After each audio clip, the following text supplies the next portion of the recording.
ఇప్పుడు ఫోకస్ మొత్తం ఇటు సిబిఐ మీద అలాగే సిట్ చేస్తున్న దర్యాప్తుల మీద పడింది. ఏ కేసు కూడా అర్ధాంతరంగా వదిలేస్తున్నారు.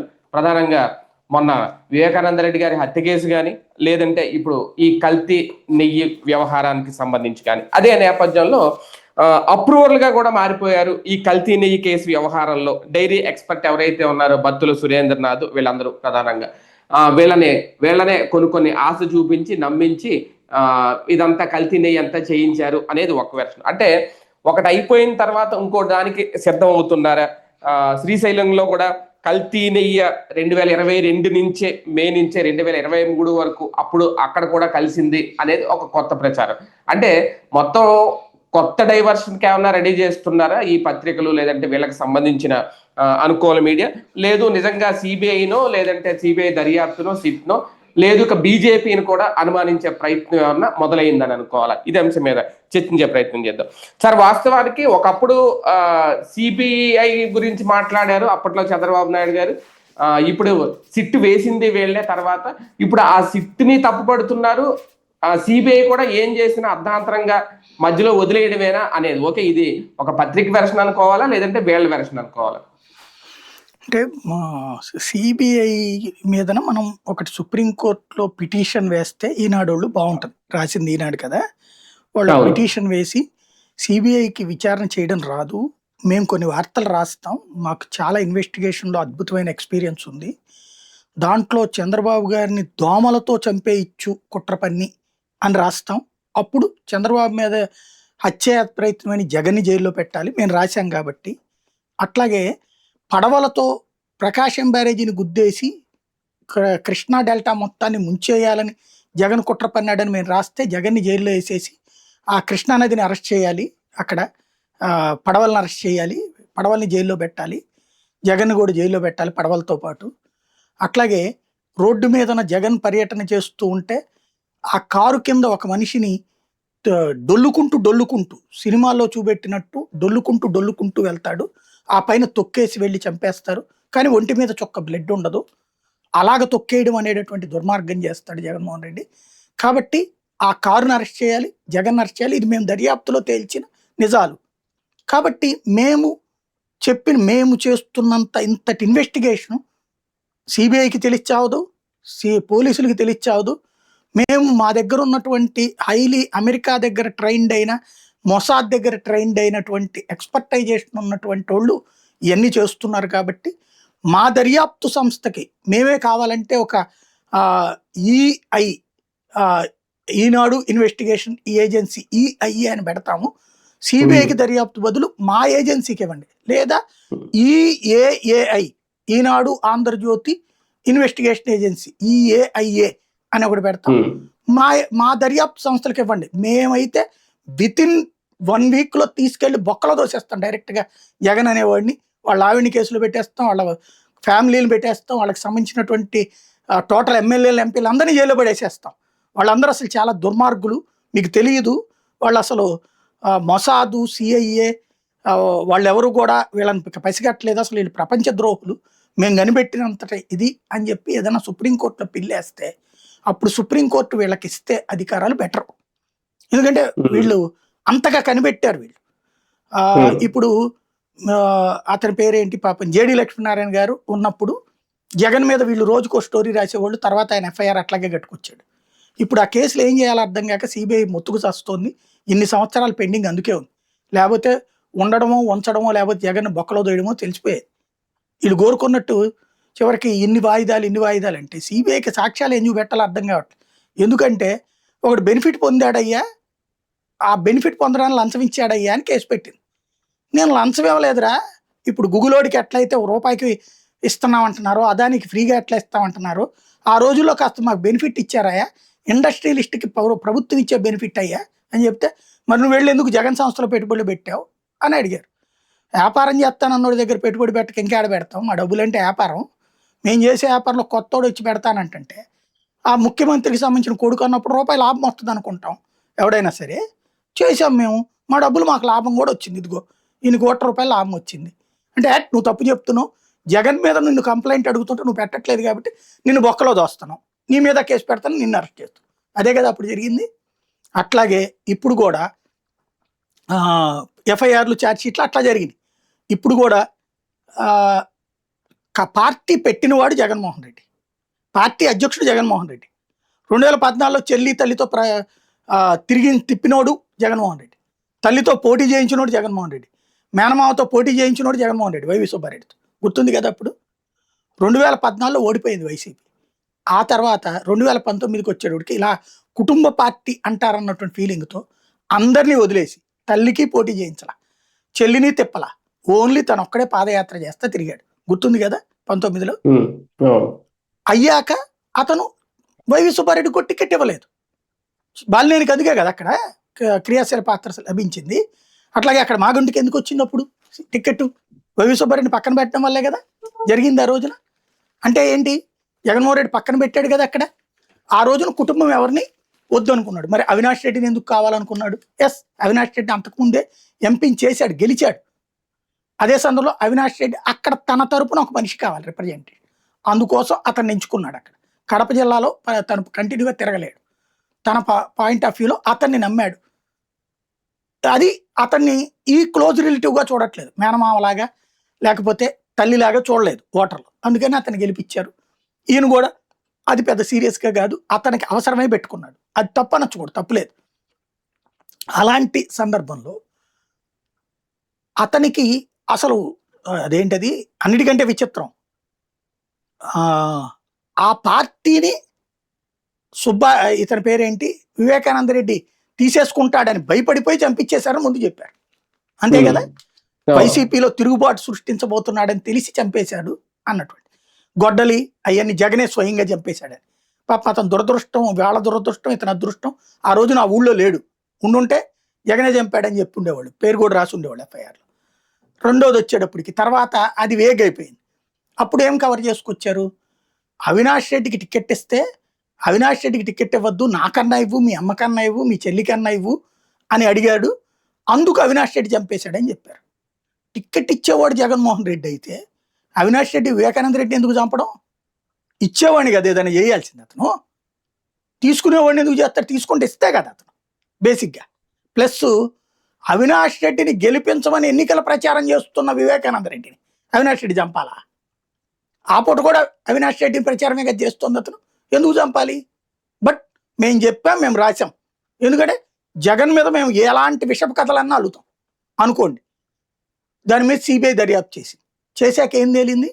ఆయనకి రెండో పెళ్ళయింది, ఓ ముస్లిం అమ్మాయిని చేసుకున్నాడు, చిన్నపిల్లనే చేసుకున్నాడు, వాళ్ళకు బిడ్డ పుట్టింది కూడా, పెట్టాడు కూడా.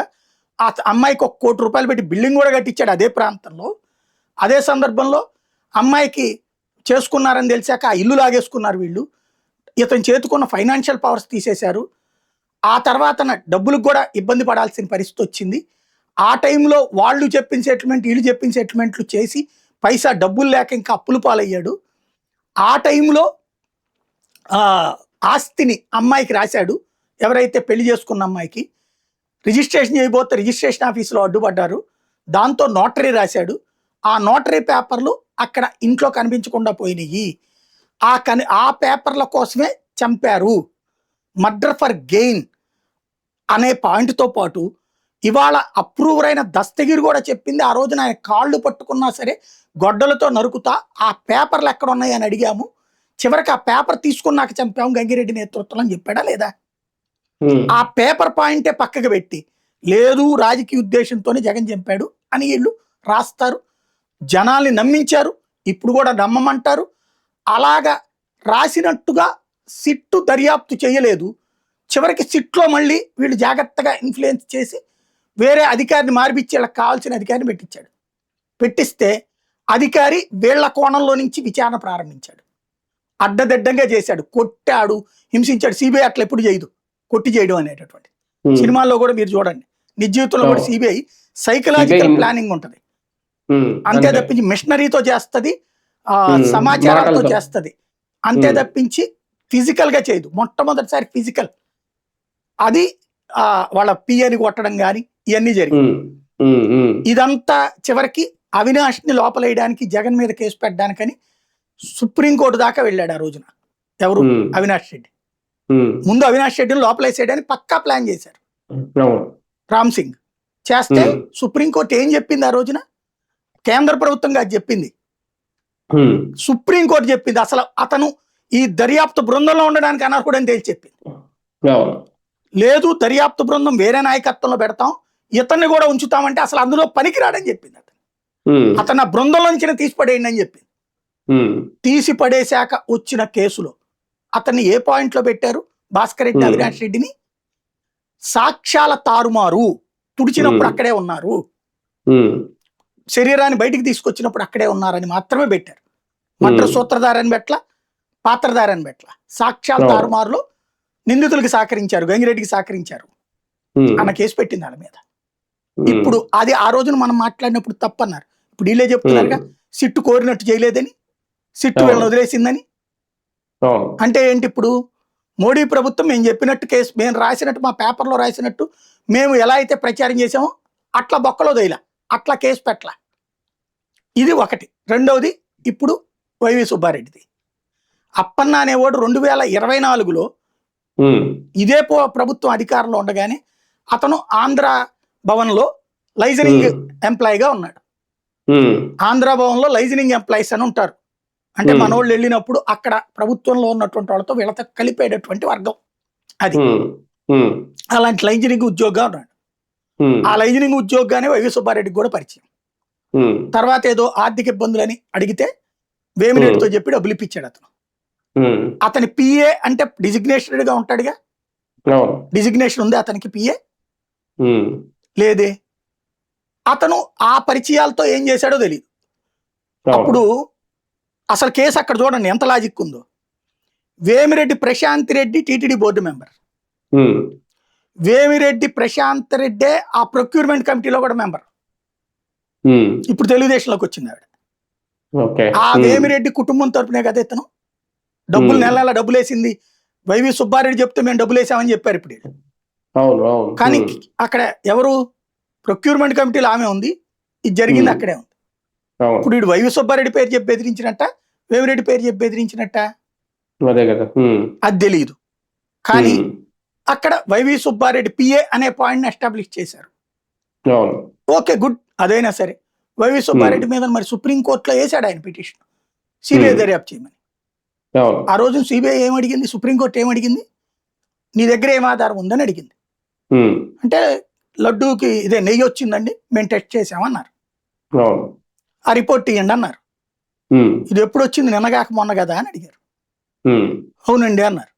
మరి అప్పుడు Hmm. గతంలో లడ్డూలో కలిపారని ఎవరు ధృవీకరించారని అడిగారు. జడ్జి గారు Okay. అడిగారు కదా, ఉమ్, గతంలో లడ్డూలో కలిపారని ఎవరు ధృవీకరించారన్నారు. ఉమ్, అంటే మేము నమ్ముతున్నాం అన్నారు. మరి Hmm. ఎన్డీడీబీ టెస్ట్ అంటున్నారు, ఎన్డీడీబీ ల్యాబ్లో ఒకటి వస్తాం, ఇంకోటి క్రాస్ చెక్ చేయాలని తెలియదా మీకు? ఇది రికగ్నైజ్డ్ బట్ ఆథరైజ్డ్ ల్యాబ్స్ ఉంటాయి కదా, దాంట్లో ఏమైనా చేయించారని అడిగారు. చేయించలేదు అన్నారు. మరి పందికోవు కలిసిపోయింది, ఆవుకోవు కలిసిందని మీరు ఎట్టా చెప్తారు? ఉమ్, దీంట్లో మాట్లాడమాకన్నా సెంటిమెంట్లతో ముడిపడి ఉందని ఎవరు చెప్పారు? మోడీ చెప్పాడా, సిబిఐ చెప్పిందా, సిట్ చెప్పిందా, సుప్రీంకోర్టు చెప్పింది. చెప్పి అవును. మీరు వేస్తున్న సిట్ వేస్ట్ తీసేయండి అని చెప్పింది ఎవరు? సుప్రీంకోర్టు. మీరు Okay. పొలిటికల్ ఇంటెన్షన్ తో ఉన్నారనే కదా సిట్ని రద్దు చేసింది. అవును. సిట్ను రద్దు చేసింది సుప్రీంకోర్టు. ఉమ్, చేసి స్పెషల్ సిట్ని ఏర్పాటు చేసింది సుప్రీంకోర్టు. ఉమ్, సిబిఐని దర్యాప్తు చేయమంది సుప్రీంకోర్టు. ఉమ్, దాంట్లో కేంద్ర ప్రభుత్వానికి సంబంధించినటువంటి ఆహార విభాగానికి సంబంధించిన వాళ్ళని పెట్టింది సుప్రీంకోర్టు. ఉమ్, అయ్యో మేం లేకపోతే ఎట్లాగా అంటే, సరే మీ సిఐడి నుంచి కూడా ఇద్దరిని పెట్టమంది సుప్రీంకోర్టు. ఉమ్, చివరికి ఈ ఇద్దరు అధికారుల ద్వారా మళ్ళీ వైవి సుబ్బారెడ్డిని వీళ్ళని ఇరికించబోతుంటే ఆపమంది సుప్రీంకోర్టు. ఉమ్, దర్యాప్తుకి అనుమతి ఇచ్చింది సుప్రీంకోర్టు. ఉమ్, ఆ స్పెషల్ ఇన్వెస్టిగేషన్ టీమే తేల్చింది ఏంటది ఫైనల్ గా? ఉమ్, మాంసం లేదు, పంది మాంసం లేదు, ఆవు మాంసం కొవ్వు. లేదు, ఆ కొవ్వు లేదు, చేప నూనె లేదు, ఈ మూడే కదా కలిపారని చెప్పింది. అవును. భక్తులు ఫీల్ అయింది ఆ విషయంలోనే. ఎందుకంటే ఇప్పుడు కూరల్లో కల్తీ ఉందో లేదో మనకు తెలియదు, ఎందుకంటే వాటిలో కెమికల్స్ వాడుతున్నారు. అట్లాగే మీరు పాలు నిల్వ ఉంటాయా? పొద్దున కాస్తే సాయంత్రానికి ఉండవు. మరి పాల ప్యాకెట్ ఎందుకు ఉంటది ఒక రోజు వల్ల? ప్రిజర్వేటివ్స్ కలుపుతారు. పెరుగు నిల్వ ఉంటుందా? తీసి ఉంచితే మనం ఇంట్లో తోడేస్తే పులుపు వచ్చేస్తుంది. దాన్ని ఏం చేస్తారు? ప్రిజర్వేటివ్స్ కలుపుతారు. అందుకే కదా ప్యాకెట్ వారం రోజులు 10 రోజులు ఉండేది. మ్యానుఫ్యాక్చరింగ్ డేట్ నుంచి 10 రోజులు టైం పెడతారు కదా వీళ్ళు. ఎందుకని? అట్లాగే అదేదో పాలు, దాని ఏదో పేరు అంటారు, టెట్రా ప్యాక్, నెలల తరబడి ఉంటది పాలు. ఎందుకని? ప్రిజర్వేటివ్స్ కలుపుతారు, కెమికల్సే కలుపుతారు. ప్రిజర్వేటివ్ అలాంటివే వాళ్ళు ఇప్పుడు ఆ డైరీలో ఏమున్నాయి అన్నారు, ఇవి కొన్నారు అని ఇచ్చారు ఆ డైరీలో. చివరికి ఈ దరిద్రం ఏంటంటే మనకి క్లీన్ చేసుకోవడానికి హార్పిక్ వాడతారు, పెనాయిల్ వాడతారు. ఏమేం కొన్నారో ఎంత కొన్నారో రాసి వాళ్ళ దగ్గర పాలు ఉత్పత్తి చేయడానికి ఆవులు లేవయ్యా, ఆవులు లేవనోడు పాలు ఎట్లా ఇస్తాడు, కాబట్టి ఏదో కృత్రిమ నెయ్యి తయారు చేశాడు మేము అనుమానిస్తున్నాం అని చెప్పింది కదా. అంతకు మించి ఆవు కొవ్వు, పంది కొవ్వు, చేప నూనె లేదని చెప్పారు. వీళ్ళు ఏం రాస్తున్నారు పేపర్లో, ఉందని చెప్పినా లేదని చెప్తున్నారని ఒకవైపు మాట్లాడతారు. ఇంకొక వైపు ఏమో ఉందని తెలిసిన భక్తుల మనోభావాలు దెబ్బతింటాయి అన్న ఉద్దేశంతో సిట్టు అందులో రాయలేదని చెప్తున్నారు వీళ్ళు. అంటే ఇది ధర్మ పరిరక్షణ. ఈ దేశం మీద దండయాత్ర చేసినటువంటి ఇస్లామిక్ రాజ్యాలు స్థాపించాలనుకున్నటువంటి వాళ్ళు మన దేవతామూర్తుల విగ్రహాలను ధ్వంసం చేసి, గుళ్ళని ధ్వంసం చేసి, ఆ రోజున మన మధ్యన ప్రచారం చేసింది ఏంటి అంటే దేవుడు తనంతానే కాపాడుకోలేదు, మిమ్మల్ని ఇంకేం కాపాడుతాడు అని మన విశ్వాసాలను దెబ్బతీస్తా మతం మార్చే ప్రయత్నం చేశారు. ఇప్పుడు ఏంటయ్యా అంటే మీరు రోజు దండం పెట్టుకునే దేవుళ్ళు మీకు పంది కొవ్వుతో కూడినటువంటి నెయ్యితో, లేకపోతే ఆవు కొవ్వుతో కూడినటువంటి నెయ్యితో, లేకపోతే చేప కొవ్వుతో తయారు చేసినటువంటి నెయ్యితో లడ్డూలు తయారు చేస్తే జగన్మోహన్ రెడ్డిని ఎన్నికల్లో ఓడించి తెలుగుదేశంలో చంద్రబాబు గారి నుంచో పెడదాం అనుకున్నారు తప్పించి అప్పుడేమీ శిక్షించలేదు, ఆయన అట్లా చూస్తూ ఊరుకున్నారని చెప్పదలుచుకున్నారు వీళ్ళు. అంతే కదా దాని అర్థం. ఇప్పుడు శ్రీశైలంలో కలిపారు, లేకపోతే రేపు పొద్దున ఇంకో చోట కలిపారు. ఖచ్చితంగా నెయ్యిలో డాల్డా కలవచ్చు, లేకపోతే ఇంకోటి కలవచ్చు, కలవచ్చు. అవి బోలేబాబా డైరీ నుంచి ఏ దేవస్థానానికైతే నెయ్యి వెళ్ళిందో అక్కడంతా ఇంకా కల్తీ జరిగినట్టేనా? అదేనా ఇప్పుడు శ్రీశైలంలో కూడా జరిగింది? నేను అంటుంది అదే. ఇప్పుడు వీళ్ళు చెప్తున్న లెక్క ఒకటండి. ఈవెన్ ఇదే పవన్ కళ్యాణ్ గారు చెప్పారు 3,000 రూపాయలు అవుతుంది ఒక నెయ్యికి. నువ్వుల నూనెకే ఒరిజినల్ చేస్తే 450-500 అవుతుందని మనమే మాట్లాడుకున్నాం. శనక్కాయ గుళ్ళని దీంట్లో తీసుకెళ్లి వేపిస్తేనే అవుతోంది. 5 కిలోలు 6 కిలోలు తీసుకెళ్లి మనం గనక దాంట్లో పట్టిస్తే 1 కిలోన్నర వస్తుంది గానుగు నూనె. అంతే కదా? అట్లాంటిది ఈవెన్ మిషన్ లో వేస్తే ఇంకో 100 గ్రాములు ఎక్కువ వస్తుంది. ఇప్పుడు చెరుకు రసం మిషన్ లో వేస్తే 2 గ్లాసులు వచ్చేది, తిప్పే దాంట్లో వేస్తే 1.5 గ్లాసే వస్తుంది. అంతే. అట్లాగే గానుక్కి దీనికి అంతే. దాన్ని నిల్వ ఉండటం కోసం ఏం చేస్తారు? ప్రిజర్వేటివ్ కలుపుతారుగా దాంట్లో. ఆ ఆస్పెక్టా ఇప్పుడు ఒరిజినల్ నెయ్యి కావాలంటే ఎంత? 3,000 రూపాయలు అవుతుందని వీళ్ళే చెప్పారు. ఇప్పుడు ఎంత కొంటున్నారు? ఇప్పుడు ఎంత కొంటున్నారు? 3,000 పెట్టి కొంటున్నారా కేజీ? చూపించండి, మేము 3,000 పెట్టి కొంటున్నాం, అసలు రేట్ ఇది లేదు. వాళ్ళు తప్పు చేశారయ్యా, మేము 1,00,000 ఆవులు కొన్నాము, ఆ 1,00,000 ఆవుల్ని పెంచుతున్నాం, పాలు తీస్తున్నాం, పెరుగు తీస్తున్నాం, వెన్న తీస్తున్నాం, నెయ్యి చేస్తున్నాం, దాంతో చేస్తున్నాం, ఇది మా బాధ్యత అని చెప్పు సగర్వంగా. వాళ్ళు ఫెయిల్ అయ్యారు మేము చేస్తున్నాం అని చెప్పు. 14-19లో నువ్వు చేసావా? 99-2004లో నువ్వు చేసావా? 94-99లో చేసావా? 82-83-89లో చేసావా? అప్పుడేమో ఆవులు పెడితే తర్వాత వీళ్ళు ఏమైనా తగ్గిపోయారా? తీసేసారా? లేదు కదా. అప్పటి నుంచి ఇప్పటిదాకా ఓ సిస్టమ్ ఉంది, నోటిఫికేషన్ ఇవ్వటం, అది దాంట్లో కొన్ని రూల్స్ తగ్గించారు. ఎస్, తగ్గిస్తారు. ఎందుకని? 3-4 సంస్థలే కాకుండా 100 సంస్థలు రావాలని కోరుకుంటారు. ఇవాళ వీళ్ళు చెప్పారు కదా, కేంద్ర ప్రభుత్వానికి సంబంధించిన డబ్బులతో కొండపైన ల్యాబ్ పెడతామని చెప్పేసి 3 నెలల్లో నెల అన్నారు. ఎందుకని లేట్ అవుతుంది? అక్కడ గనక ఒరిజినల్ గా ల్యాబ్ పర్ఫెక్ట్ సిస్టమ్ లో చెక్ చేయడం బిగిన్ చేస్తే ఒక్క చుక్క నెయ్యి కూడా వెళ్ళదండి. మొత్తం రిజెక్ట్ చేయాలి. ఒక్క చుక్క నెయ్యి కూడా వెళ్ళదు. ఎందుకంటే ప్రిజర్వేటివ్ లేకుండా నెయ్యి నిల్వ ఉండదు. ప్రిజర్వేటివ్ మీన్స్ ఆటోమేటిక్ గా అది కెమికల్. కెమికల్ కంటెంట్ ని మిషన్ కనిపెడుతుంది, రిజెక్ట్ చేయాలి. ఒరిజినల్ నెయ్యి అంటే ఓన్లీ ఆవుని పెంచి అప్పటికప్పుడు పాలలో నుంచి వెన్న తీసి వెన్నని నెయ్యిగా కరిగిస్తే మాత్రమే పనిచేస్తుంది. భగవంతుడు నా దృష్టిలో అయితే అందుకోసమే దాన్ని ఏమంటారు, మన భగవంతుణ్ణి లీలా వినోదం చూస్తాడంటారు కదా, అందుకే చేస్తున్నాడేమో. వీళ్ళు అది అర్థం చేసుకోలేకపోతే అర్థమయ్యేదాకా వెంట పడతాడేమో అని నేనైతే ఇప్పటికీ అనుకుంటున్నాను. సార్ ఒకటి ఇందులో నిజంగా సిట్ ఎవరికైనా బెదిరిపోయి లేదంటే ఎవరికో లొంగిపోతుంది అని దీనికి ఉద్దేశం. దీని మీద బీజేపీ ఏమన్నా స్పందించాల్సిన అవసరం ఉందా, బీజేపీ నాయకులు గాని? పాపం అనిపించింది బీజేపీని చూసి నాకు. ఎందుకంటే ఇప్పుడు వీళ్ళు ముందు అనుకుంది వీళ్ళు ఇష్టం వచ్చినట్టు జరిగిపోతుంది అనుకున్నారు. వీళ్ళు పేపర్లో రాసింది పాపం సిట్ అధికారులు కూడా రాస్తారు అనుకున్నారు, కానీ వాళ్ళు రాయలేదు. దాంతో ఇప్పుడు సిట్టును దొంగం చేయడం బిగించేశారు. ఇంకా నయం సుప్రీంకోర్టు అనలేదు, ఇక నెక్స్ట్ స్టేజ్లో అది కూడా ఉంటదేమో. సుప్రీంకోర్టు కూడా జగన్ కి అనుకూలం అయిపోయింది అనేసి. కేంద్రంలో ఉంది నీ ప్రభుత్వం, ఎక్కడ ఉంది నీ ప్రభుత్వమే. సిట్ వేసింది అప్పుడు ఇప్పుడు నువ్వు ఉన్నప్పుడే. ఫైనల్ గా ఏం చేయలేదు, నువ్వు రాసినట్టు నువ్వు ప్రచారం చేసినట్టు జరగలేదు. ఇప్పుడు అదే మొక్క వాళ్ళే ఒప్పుకుంటున్నారు. వివేకానంద రెడ్డి కేసులో వీళ్ళు రాసింది తప్పని సిట్ చెప్పింది అని ఇప్పుడు ఒప్పుకున్నారు ఇవాళ వార్త ద్వారా, మీరు చెప్పిన హెడ్డింగ్ ద్వారా.